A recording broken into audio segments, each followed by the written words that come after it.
आज हम आपको भगवान महावीर के जीवन की एक सच्ची घटना बताने जा रहे हैं। भगवान महावीर का जन्म आज से करीब 2500 साल पहले कुंडलपुर में हुआ था। उनके बचपन का नाम वर्धमान था। जब वो केवल 30 वर्ष के थे तभी उन्होंने संसार से विरक्त होकर राजपाट त्याग दिया और संन्यास धारण कर जन कल्याण के पथ पे निकल गए। 12 वर्षों की कठिन तपस्या के बाद उन्हें ज्ञान प्राप्त हुआ। तब उन्होंने अहिंसा को मनुष्य का उच्चतम गुण बताया। भगवान महावीर जैन धर्म के 24वें और अंतिम तीर्थंकर थे।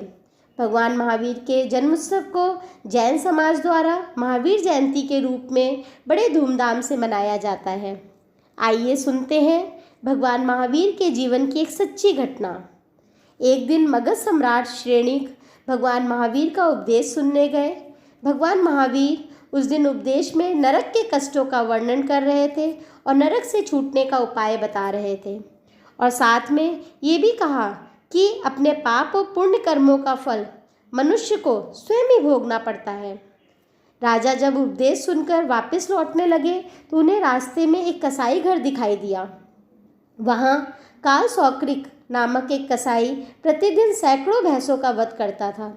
जब राजा ने ये देखा तो उनका हृदय द्रवित हो गया और काल सौक्रिक को बुलाकर उससे इस तरह भैंसों का वध करने को मना किया और बदले में मुंह मांगा धन देने का प्रलोभन दिया। इस पर काल सौक्रिक ने कहा, हे राजन, आपके धन देने पर भी मेरी वृत्ति में कोई अंतर नहीं आएगा। मैं अपनी कमाई का खाता हूँ और जीव हिंसा ही मेरी कमाई है। उसकी ये बात सुनकर राजा को बहुत गुस्सा आया और उसने कसाई को अंधकूप में डालने का आदेश दिया। अगले दिन राजा जब भगवान महावीर के पास पहुँचे और कसाई को दंड देने की बात बताकर कहा, भगवान, मैंने उस कसाई को कठोर दंड दे दिया है, अब वो और भैंसों को मार नहीं सकेगा। ये बात सुनकर भगवान महावीर मुस्कुराए और कहा, ये आपका भ्रम है। उस कसाई को हिंसा करने की आदत हो चुकी है और उससे ये दुष्कर्म कभी भी छूट नहीं सकता। भगवान महावीर की ये बात सुनकर राजा चकित रह गया और तुरंत अंधकूप जा पहुंचा।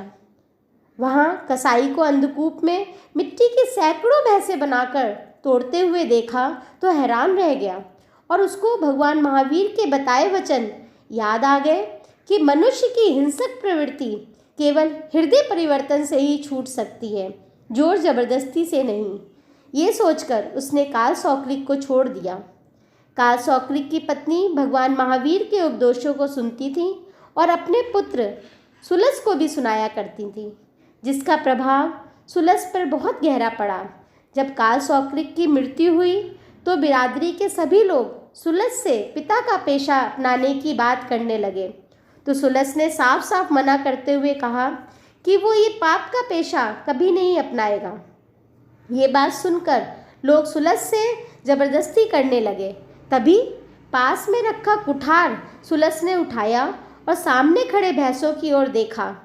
ये देखकर लोग खुश हो गए, मगर ये क्या? भैंसों पे वार ना करके उसने अपनी जांघ पर वार किया और खून की धार बहने लगी। लोग ये देखकर हैरान हो गए और मल्लम पट्टी करने लगे। तब सुलस ने कहा, मल्लम पट्टी से कुछ नहीं होगा, जो मेरी पीड़ा है उसको कम कीजिए, बहुत पीड़ा हो रही है। लेकिन सब खामोश रहे। तब वो बोला, जब आप मेरी पीड़ा को नहीं बांट सकते तो मेरे पापों को कैसे बांटेंगे? आप मेरे पापों के भागीदार कैसे बनोगे? मैं हिंसा कभी भी नहीं कर सकता, फिर चाहे वो मेरा पैतृक पेशा क्यों ना हो। ये कोई ज़रूरी नहीं कि अगर पिता अंधा हो तो पुत्र को भी अंधा ही होना चाहिए। आपने अभी भगवान महावीर के जीवन की सच्ची घटना को सुना। बहुत लोग ऐसे होंगे जिनको इस घटना के बारे में पता नहीं होगा। प्लीज़ अपने जानने वालों को शेयर कीजिए और हमारे चैनल को सब्सक्राइब कीजिए। धन्यवाद।